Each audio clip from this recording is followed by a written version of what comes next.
Kanchen Molek Srimoi Chattoed মেয়ের জন্মের সঙ্গে এসেছে বিতর্ক। কত মাসে জন্ম দিয়েছি সন্তানের? বলবো না। আমার তরফ থেকে সবসময় অসম্ভব প্রেম ছিল কাঞ্চনের প্রতি, কিন্তু ও অন্য সম্পর্কে প্রতিশ্রুতিবদ্ধ ছিল। কাঞ্চন কখনোই প্রতিশ্রুতি ভঙ্গ করে না। ভাবিনি ওর সন্তানের মা হতে পারব।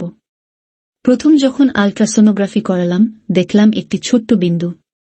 তারপর প্রতি 3 মাস অন্তর দেখতাম সেই বিন্দুটাই একটু একটু করে বেড়ে উঠছে। আজ সেই মেয়ে চোখ মেলে তাকাচ্ছে।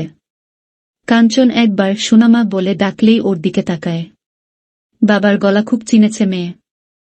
এ এক অসাধারণ অনুভূতি।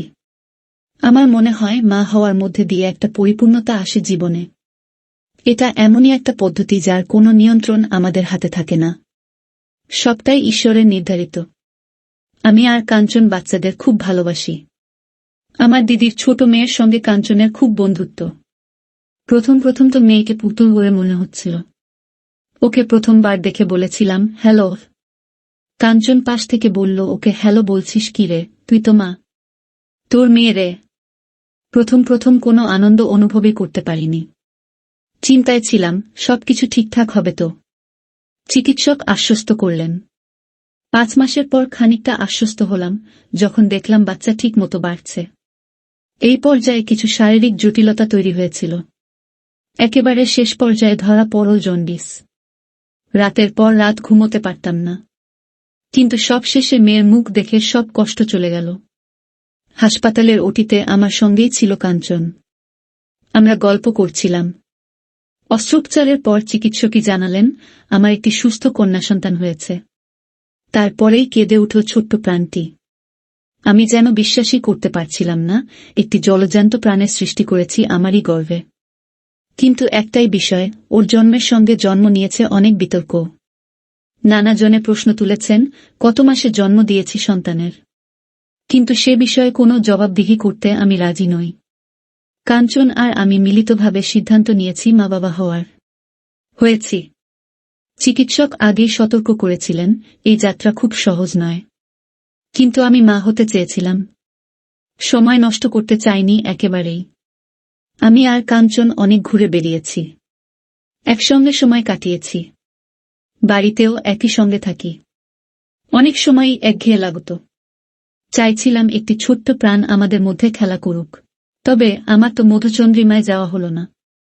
কারণ কাঞ্চনের তো সময় হচ্ছিল না। যাওয়ার কথা ছিল ইউরোপ। কিন্তু চিকিৎসকের পরামর্শেই আমরা বেছে নিলাম মলদ্বীপ। তিনিই বলেছিলেন মধুচন্দ্রিমায় যখন যাওয়া হয়নি তখন আর ইউরোপ গিয়ে কাজ নেই, বেবিমনে চলে যাও। এখানে জানিয়ে রাখি, চিকিৎসক বলেছিলেন 7 নভেম্বর আমার সন্তান আসবে। ওই দিনটা আবার কাঞ্চনের বাবার জন্মদিন। ফলে আনন্দেই ছিলাম। কিন্তু কালীপুজোর পরেই ও এল। আমি বুঝতেই পারিনি। দুর্গাপুজোয় ঘুরেছি, কালীপুজোয় মজা করেছি, তারপরেই মেয়ে এল। কাঞ্চনকে সেরা বাবার তকমা দেব। বন্ধু কাঞ্চনকে দেখেছি আমি। প্রেমিক কাঞ্চনকে আমি খুব কম পেয়েছি। 1-2 বছর ওকে আমি চিনি। কিন্তু তার মধ্যে 8 বছর প্রেমের সম্পর্ক গড়ে ওঠেনি। তবে বলতে দ্বিধা নেই, আমার তরফ থেকে সবসময় অসম্ভব প্রেম ছিল কাঞ্চনের প্রতি। কিন্তু ও অন্য সম্পর্কে প্রতিশ্রুতিবদ্ধ ছিল। কাঞ্চন কখনোই প্রতিশ্রুতি ভঙ্গ করে না। তাই আমাকে কোনো দিন বলেনি ভালোবাসে। আমার দুর্বলতা ছিল।